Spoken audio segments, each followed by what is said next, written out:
That's already quite much bigger. There's the Argo CSV. But, you know, this is the CSV from Argo.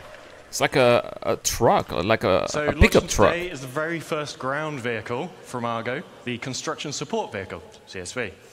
So this specialized chassis is developed to take on all the conditions on all our planets. It's a little rugged beast that really does just go everywhere. Yeah, it's like a pickup truck. In a new settlement, there's two things you need. You need drones to build it, you need supplies to supply the drones to build it. And that's why the CSV comes in two variants. So we have the CSV FM, which stands for Fabrication Module. Oh. So this has 2 medium drones on board. And we built it to fit in as many vehicles as we could practically get it to fit in. So it fits in vehicles from a Cutlass Black upwards. It's approximately. Nice. And everyone always asks all right, me, you have a Cutlass Black and put it inside. And I lose track of it all the time. It's about the size of a Tumbril Cyclone. So if you can put a Cyclone in a vehicle, you can put one of these in it. But it looks massive, but it's not that massive. That's nice. Obviously, 2 medium drones on board, and then it has an internal storage tank for resources. So it has a very small version of a freight elevator built into the back of it. So you feed it 1 SCU crates. It absorbs them into the holding tank on board, and then the drones will come back to the vehicle to refill. And it also has a size 0 fuel generator on board fuels, for a bit of so they need to refill with their fuel. What happens when you run out of resources? This is where the CSV SM for supply model comes in. So the second CSV-based vehicle in the game. So you need both. And this has a traditional 4 SCU cargo grid on the back. So 4 1 SCU boxes, 2 2 SCU boxes, 1 4 SCU box. Depending on what you buy, you can use this to bring it and move it around. So this is the perfect companion vehicle to the CSV FM. Said that. Shield generator as well. Moves about 28 meters a second. So how much that is kilometers per hour? What it is in miles per hour or kilometers per hour. And it is available right now to drive in SC Alpha 324.2. Available at playerc.csv. Oh, there's already a commercial for it. It's already available. So now, gonna have to try it, make a video of it. Let's take a little closer look at the vehicle, and Ben's going to go through it.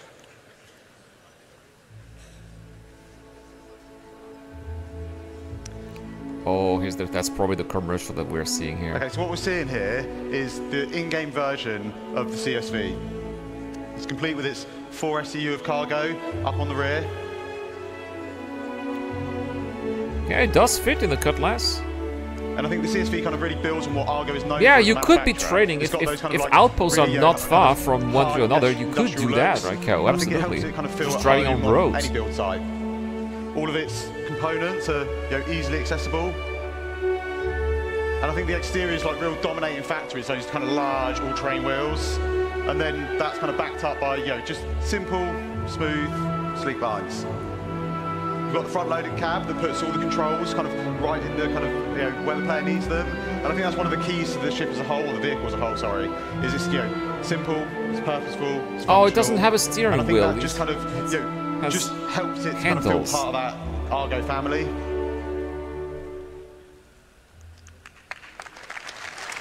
Okay, nice. That is definitely going to be useful.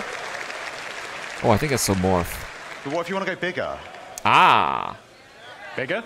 Yes. Bigger. Okay. From Misk. Oh, yeah. So, introducing the Starlancer family. So, it's like a freelancer, but it's bigger. The Starlancer is basically a whole new family of vehicles, from Misk, and these are covering a range of different roles. It's like Caterpillar size. Caterpillar size. We're talking about the first 3. Freelancer. Which are the build, which kind of makes sense, and that basically is for all your large structural construction needs. We have the TAC, which is going to be for people that want a little bit more defensive or offensive excursions in our universe. And then we have the Max, which is a dedicated hauler, but it can still pack a bit of a punch. It's like the Freelancer Max, but it's the Starlancer, right? We're going to start off with the build. So this is the Starlancer build from the outside. The key thing to take away here... It looks very misky. Yeah, it is the ship that was teased. You'll see it has the drone bays on each side, and then it has the drone resupply arms for allowing the drones to come back and resupply. Yeah, it's a fat freelancer. Inside that room, you have the drone control center. So you have a single station inside, and this is where you control all your drones from, much like Luke showed you in the previous presentation. So there are 2 large drones held on each side of the room, so 4 large drones in total. If drones are becoming a thing in the game, are we going to hear from the Nautilus? And these each hold 16 SEU of capacity, which can then go and load the internal resource tank to feed the drones. 60, right? Drones 60. will then be deployed out of their little secret garages, and they go off and do what you've asked them to do. When they need to resupply, they'll come back, sit on these arms, suck up their resources that they need, carry on their day. That's the really important thing here, is that all these base building vehicles have enough storage on board to supply your drones. Obviously, if you're going to build 1 million things on your base, you're going to run out. But we want you to be able to have these vehicles and have knowledge that you're not going to be doing endless cargo runs initially. So you to keep build your all your base. supplies You'll be able to build inside your the base ship, and the have storage on drones that take them directly from the ship, get from you the cargo going grid. in the short term. So let's have a quick go over the stats. It holds 4 large construction drones. It's 83 meters long, 52 meters wide, 15 tall. Saw lots of rumors and chatters that it's Constellation size. Freelancer size. It is not. It is significantly larger than the Constellation and Corsair. It's almost 600i in size, so it is a big ship. 2 S4 guns for the pilots, 16 missiles, remote turrets, and then 128 SU of cargo capacity in the build specifically. No, that's more than enough to build a base, yeah. If you don't want to build stuff? What if, like me, you just want to burn stuff and destroy stuff? Well, there's the variant. So introducing the Starlance attack. So, like I say, this is designed to be a bit more aggression. So the drone base have been replaced by turrets. Is the kind of the dual manned size 5 turrets. Now these give much better kind of broadside coverage from any of the other variants. And then on top, we also have like a dedicated hangar that has been specifically designed to fit a Mirai Fury inside. Oh, just one. And I'm sure we will see plenty of other ships try to be fitted inside. Successful or not. Yeah, we'll see. And I think John's going to run you through the interior now. So yeah, let's have a look over the TAC from but just one so Fury, that's really not a lot, right? You need at least 2 or 3. Sort of military drab grey. Then internally, obviously Ben talked about the size 5 turrets. Then we have some drop seats behind, and these are on a deployable ramp, so you can do some ground assault. They will drop out, down. Could put 3 if you do a bit of inside. ground assault, chances are someone's probably going to get injured, so there is an onboard medical facility directly behind there with 2 tier 3 medical beds. Yeah, I prefer the ironclad Diplo. Yeah, me too. I'll keep the ironclad for Fury us. hangar. Behind that is engineering. And then forward of the hangar is the refactored habitation and mess hall area, which is specific to the TAC, just because there's so much other stuff crammed in there. We had to redo the upstairs of it, basically, to fit that in. And we'll go over the more normal layout shortly. I just hope it's not too expensive. Okay, so yeah, to sum up, I think the TAC's obviously going to bring a lot more firepower from the other variants. Its shield's been boosted up to 2 size 3 shield generators. But 96 SCU cargo capacity for a ship like that, a medium-sized ship that can fly, that's pretty good. 96 SCU of cargo. And you can secure yours today by going that's to a good competitor to the Corsair. /Starlance attack.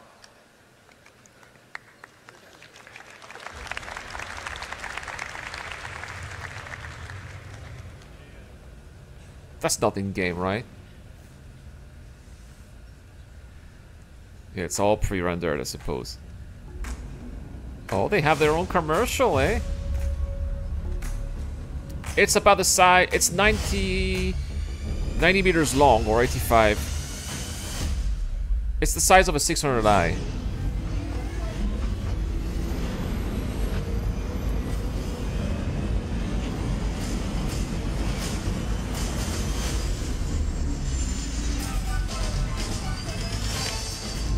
Oh, cool music. It's got a little bit of disco there.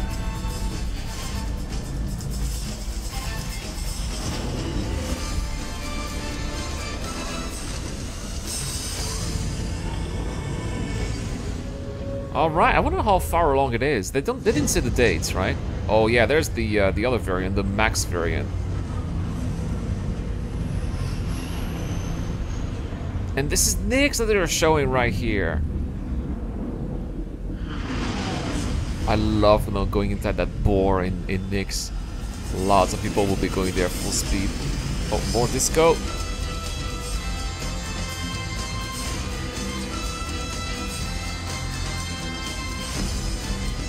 Built for life. It would be flyable at the AIE that close. So it's pretty much almost ready, eh? Okay, so I think you kind of hopefully agree that was a pretty great kind of trailer for the Starlancer Max. And as you can kind of see, we're just putting the finishing touches on that now. So yeah, we're just getting it all done, all ready for its launch at IAE. Okay, how much cargo capacity? We will take a little bit of a closer look at it now. Oh, they have it in the swamp. I think the Starlancer kind of really fully encapsulates Misk's kind of ability to create beautiful ships. It's got this bulbous design that really helps to massive turret on top, underlying structure and its underlying strength. Little winglet there for aerodynamics. I think when the engineers were trying to kind of put this together, I think the 3 will be cool. They were thinking about what's useful, what's great, and one of the things that we thought about was this deployable cargo grid that just brings the cargo down to the ground, makes it much easier for loading and unloading. And they also wanted to put the kind of the crew, you know, they wanted to put what was important for them.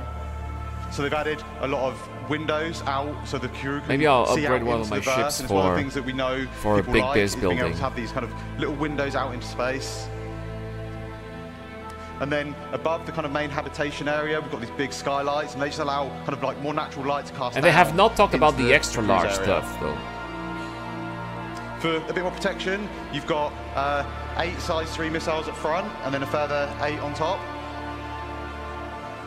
So a total of 16 And missiles. these are backed up by a set of size 4 remote turrets, both front and rear, that give good topside coverage.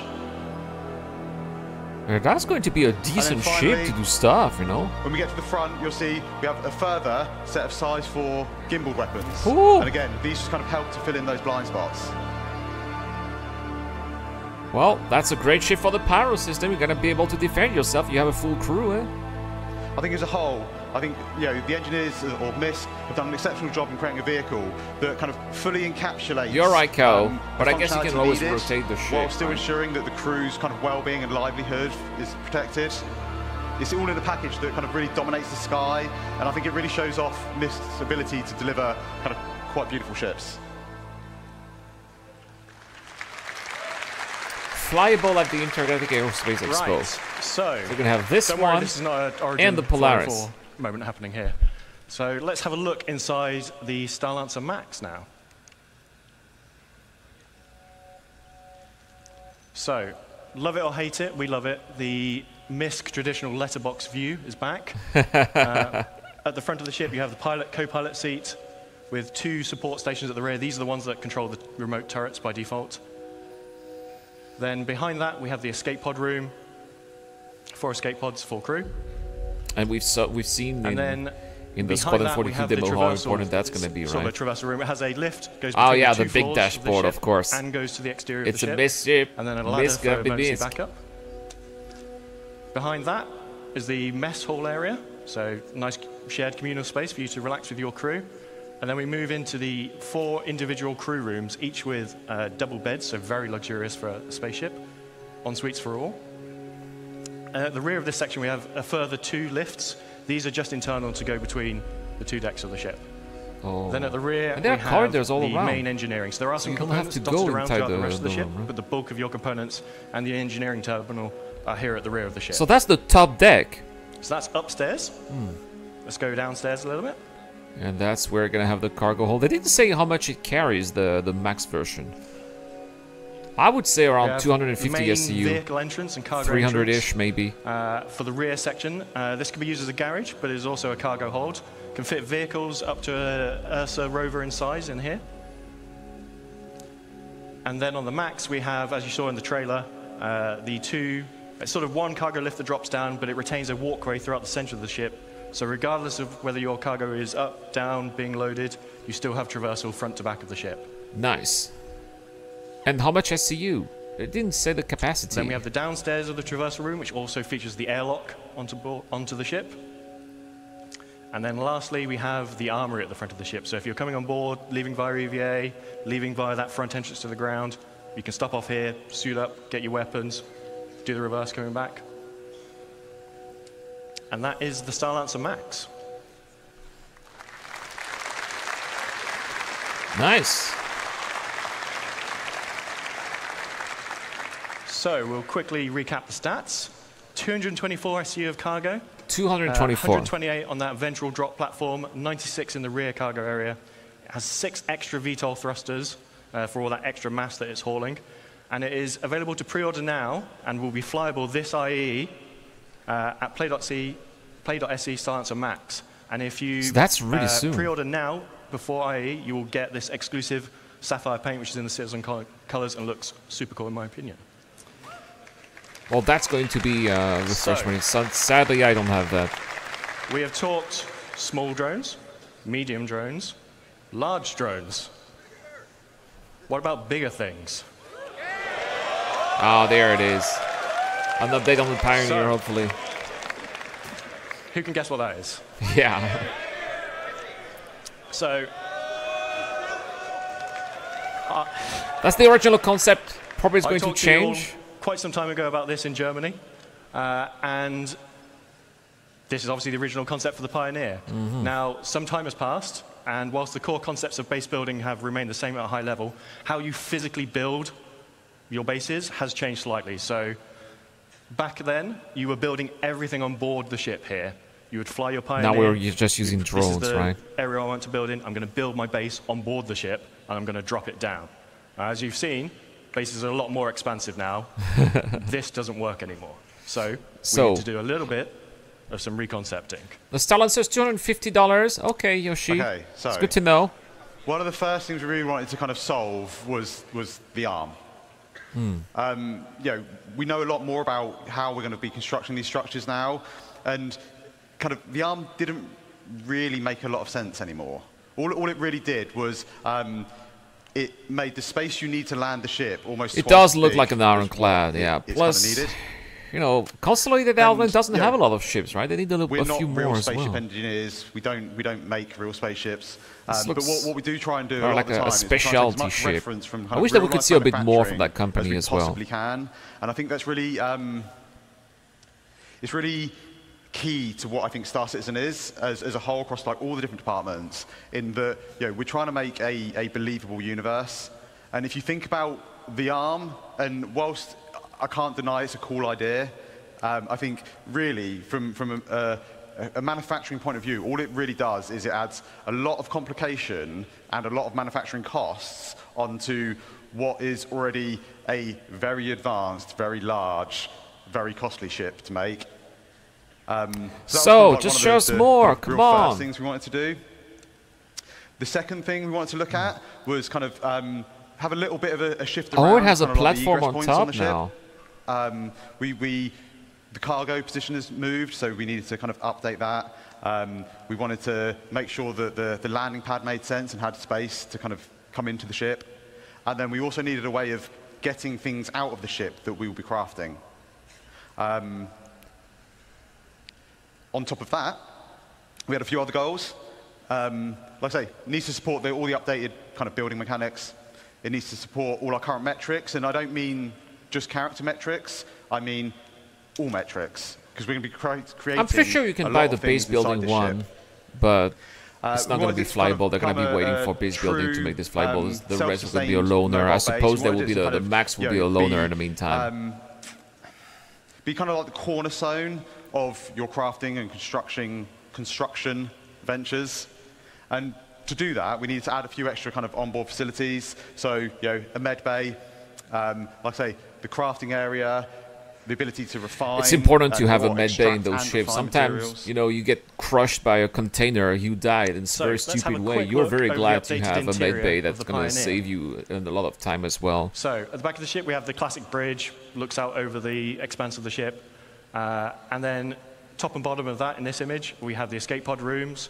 And then leading off those is the access to the manned turrets that remain. Then going downstairs, we have the cargo area at the top. Doesn't look like a lot. That's 1,000 SEU of cargo now in that space. There's not a lot, just 1,000, right? Sure. All right. Next to that is the fabrication control room.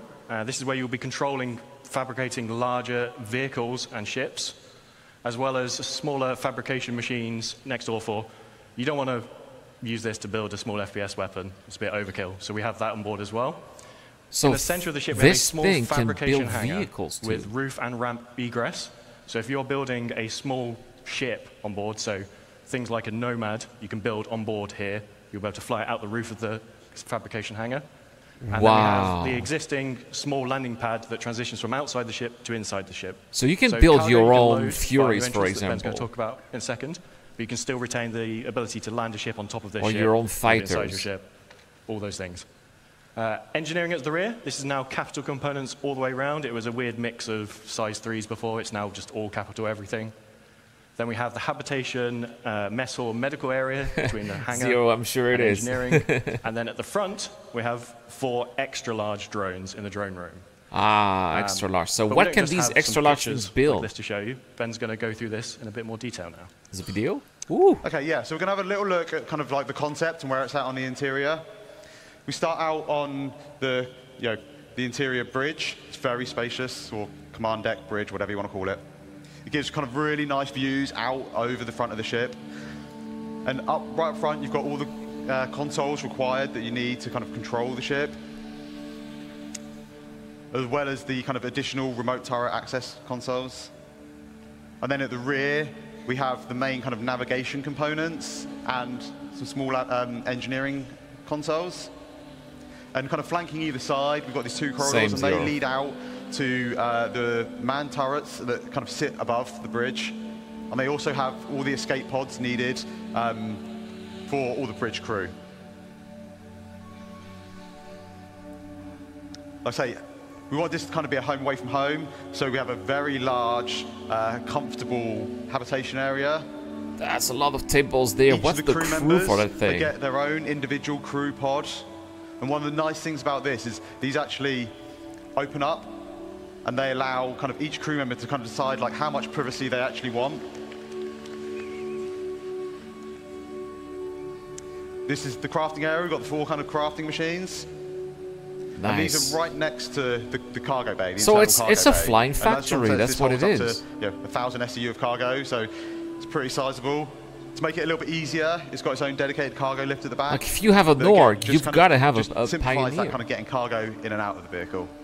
But that's definitely a ship I'll be buying in-game. Once I have a little operation that's running well and make a lot of money with my small operation, then I'll buy a Pioneer Down at the in-game front, from we that. have the drone room. Now these will be 4 extra large drones, so they'll be able to craft our largest structures in-game.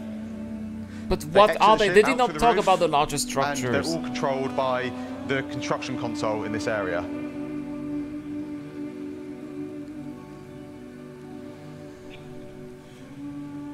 And finally, we're just going to take a quick look at the crafting area on the ship. So you can see here we've got these blast shields down that kind of protect the crew in this area from what's going on inside. Oh, okay. So that's the whole construction thing inside. Okay. So that's where they're building the ships, for example. And then as these open up, we just finished making a storm. And as we see, there's a ramp that leads out, so you can drive any ground vehicles straight out the front. Between all the landing gear, and you get this really nice kind of like sense of scale as you're driving underneath out the front of the ship. And we've also got the top exit for any flight vehicles. And then finally, we have the landing pad, and this just allows us for any ships that land up on deck, we can just bring them down into the belly of the ship. This is so cool. If I have a Pioneer, it's just going to be sitting there at my base, building stuff again and again and again. That's the Pioneer. The ship will go up and down, and that's going to be it, right? Holds 4 extra large drones. It makes me think of the buildings in StarCraft, the Terran building in StarCraft, which are also moving factories too. It's about 20% bigger. I know the jokes, we always make ships bigger, but to fit all that in, it needed it. It can craft small ships and vehicles. And one thing we didn't show in that video is the landing gear actually have integrated ground resource extractors in. So when you find your plot, you land your ship, and you can start extracting the resources from it. Oh my gosh. Capital components all round, and now it has 1,000 SU of cargo capacity. Oh, you don't even need anything. It's all there. When base building comes out, this will not be there day one of it. Oh, yeah, okay. But we are starting this in the next week or two, so it is in production very soon. In production very soon. All right. Well, so, next ship. Oh, there's the Polaris. Gruff! The classic one last thing. Gruff, where are you? Where's Gruff? But we'll do some housekeeping and look at the now and a bit before. So, oh, sorry, this is Ben. Yeah, so you remember last year we teased these 10 vehicle silhouettes. Now, these were vehicles that we were planning on working on this year, and we've not quite delivered all of them yet this year. But we did come quite close. So far we've delivered 6. We've delivered the Pulse, the X1, the Medvac, the Argo and PUV-1T, the RSI Zeus, and the rework on the Retaliator. That's right. The Polaris coming soon. Oh, but what about the rest? Sorry. So, this is the Envy Legionnaire. All but one of these will be released before the end of the year. So the Legionnaire is the one that's going to miss out. And that's because we want to align it with hacking gameplay. But the rest will be here before the end of the year. So Crusader Intrepid and Mirai Guardian. Mirai Guardian and the Polaris. So, well, let's have a look. We have a few patches between where I am today standing on stage and the end of the year. But let's start with some things that you're going to see at IAE. There's at least 4.0, right? Oh, maybe they are going to have a 3.24.3 at IAE. I don't think 4.0 will be out there yet.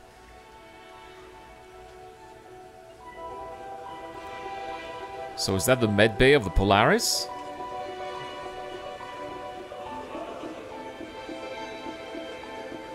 Oh, the Mirai Guardian. What are we looking at here?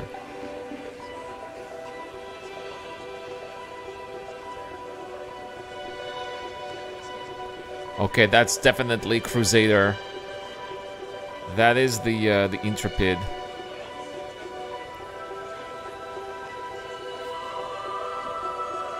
Little stairs, nice.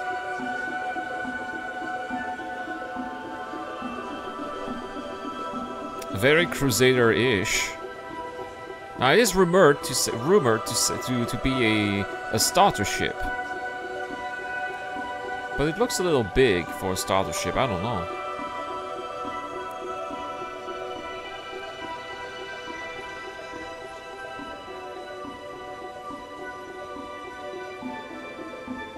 There's the cockpit right there. Yeah, the inside is very cramped, although there's a little nice cozy room.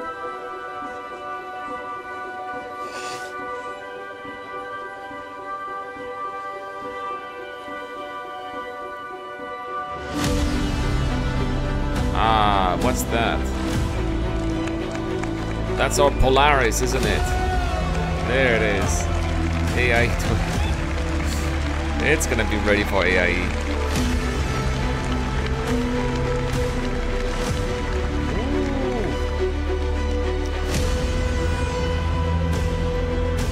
Oh, that deck over there looks... The bridge, this bridge looks phenomenal. Captain chair just in front, there's a little map behind. Yes, right, Zero? Oh, it's meant to have a lot of missiles, for sure. Where is Gruff?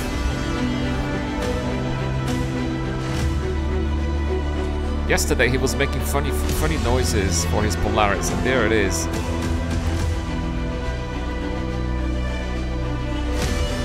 Yeah, that's going to be a large crew inside, so that's why they need all those beds.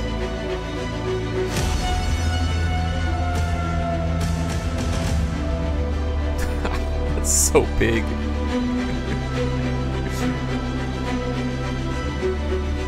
That's your home away from home.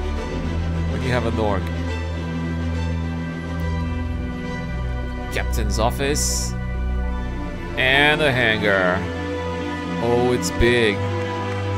So, how many MPUVs can we put inside?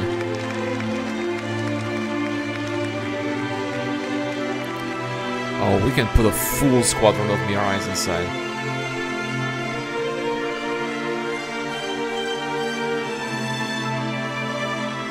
It's a massive elevator here that takes us to the engineering deck. Yes.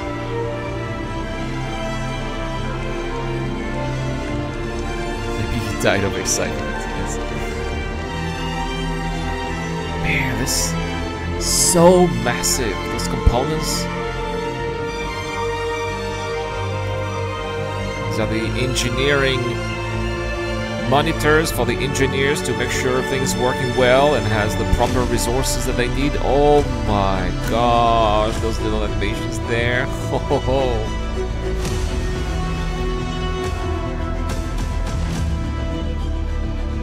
It's like the power generator or a quantum drive or whatever it is. Yeah, it's massive. Alright, we're back in the hangar. Little elevator that takes us up.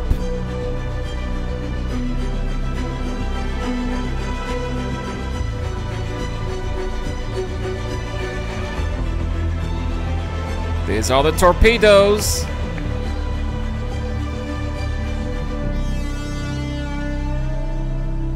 So you can also have access to some screen that monitor the torpedo launchers and the turrets. A couple of them.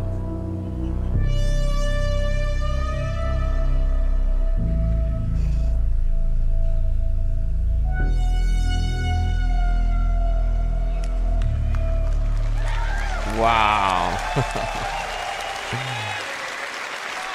And it looks phenomenal on the outside too. They didn't show us much about the Mirai Guardian though. Okay, so on top of those ships we've talked about, we also worked on a number of other ships this year. So we're just going to quickly go through them before we get on to what we're doing next. So we delivered the Sulen, the Storm, the Cutter Rambler, the F7A and F7C Mark IIs. So I always get tongue-twisted with these. And the F7A Mark Is. They also did the Santok EI, the Sabre Firebird, the Peregrine, and then most recently, the Argo Atlas. Yeah. So, like last year, where we did a little tease, can't just leave without teasing a little bit more. So the Pioneer, they're working on it. Let's have a quick look at just some, emphasis on some, of the vehicles that we're working on. Some, not the surprises, right? So, that is the SC, but it's already released. They say it's flyable from today. Oh, an Ursa?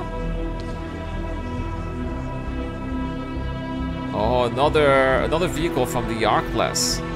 The R-Class platform. Okay, these are probably going to be the F7 Ghost and Tracker. I don't know about this one. That's the Guardian. They've already talked about it. Drake? Oh, the Zeus passenger. Oh. Okay. This one I cannot tell. Is that the refinery ship? Wait, was that the Perseus? And there is the Pioneer.